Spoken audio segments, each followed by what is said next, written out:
के विस्फोट में लोग पकड़े गए और उसके बाद एक नया शब्द अपने देश में प्रचलित करने का प्रयास हुआ, हिंदू आतंकवाद।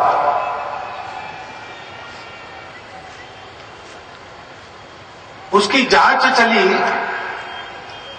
तो और एक नई बात हम सब लोगों के सामने आई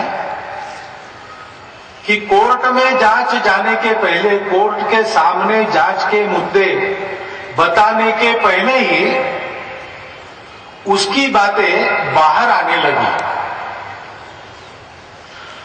और रोज एक बात, एक नई बात बाहर आती है और सबका सब सामने नहीं आता, चुनकर सिलेक्टिव ऐसी बात सामने आती है। ये भी एक नई बात है, ऐसा कभी होता नहीं, ऐसा होना अपेक्षित नहीं, लेकिन ऐसा हो रहा है, लगातार हो रहा है, बंद नहीं हो रहा है। और जैसे कोई संकेत मिला है, ऐसे चारों ओर से हिंदू समाज पर प्रश्न चिन्ह, हमारे संत समाज पर प्रश्न चिन्ह, संघ और तथाकथित संघ परिवार पर प्रश्न चिन्ह लगाने की होड़ शुरू हो गई। इतने दिनों से अपने देश में राष्ट्र विरोधी शक्तियों के कारनामे चल रहे, उसके बारे में कभी ऐसी तत्परता नहीं दिखी। उनके जांच के तथ्य इस प्रकार चुन चुन कर रोज एक ऐसे बाहर नहीं आए और इसलिए इस सारे प्रकरण के बारे में संपूर्ण समाज के मन में एक शंका भी है और एक प्रतिक्रिया भी है, क्योंकि हिंदू और आतंकवाद ये परस्पर विरोधी शब्द है। आतंक किसको करना पड़ता है? वो डरता है, वो आतंकी बनता है। जिसको दुनिया से भय खाना है, वो अपनी सुरक्षा में आतंक का उपयोग करता है। हिंदू का मूल विचार ही पहले से यह है कि सारी दुनिया अपनी है, कोई पराया नहीं। किसी की भाषा अलग है, किसी का पंथ संप्रदाय अलग है, किसी का देश अलग है, कोई परवाह नहीं, सब लोग अपने हैं।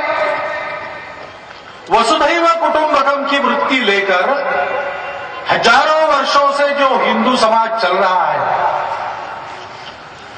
दुनिया में जिन समाजों की सर्वत्र प्रताड़ना हुई और कहीं पर जिनको आसरा नहीं मिला, ऐसे समाज भी जिस देश में सदियों से सुखपूर्वक रह रहे हैं, उस हिंदू को आतंकवादी किस आधार पर किया जा रहा है?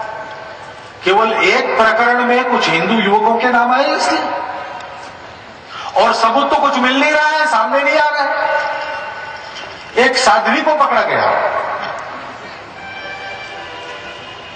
उस पर टॉर्चर किया गया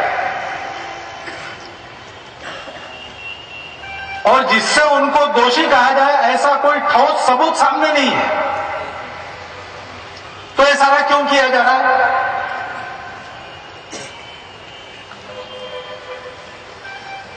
कहते हैं कि इनमें कुछ संघ के स्वयंसेवक रहे लोग हैं, रहे होंगे। संघ इतना बड़ा संगठन है, बहुत सारे स्वयंसेवक हैं, लेकिन संघ के कार्य से अलग हुए अथवा अलग किए गए अपने उग्र स्वभाव के कारण ऐसे लोगों को पकड़ा गया है, अभी दोषी करार नहीं किया गया है, जांच चल रही है। इतना एक सूत्र लेकर सारे संघ परिवार को आतंकवाद के आरोप में लपेटने का प्रयास हो रहा है। संघ कोई छुपा हुआ संगठन है क्या? 82 साल से खुले मैदान पर समाज की सेवा कर रहा है। जब जब कोई प्राकृतिक अथवा मानव निर्मित आपदा अपने समाज पर, देश पर आई, तब उसका मुकाबला अपना बलिदान देकर भी करते हुए समाज की सेवा करने में सर्वप्रथम स्वयंसेवक है। ये कोई छिपी हुई बात नहीं, सबको मालूम है। ये क्यों हो रहा है? ऐसे सारे प्रश्न चिन्ह लगे हैं, उसके कारण लगता है ये कोई बहुत बड़ा षड्यंत्र है।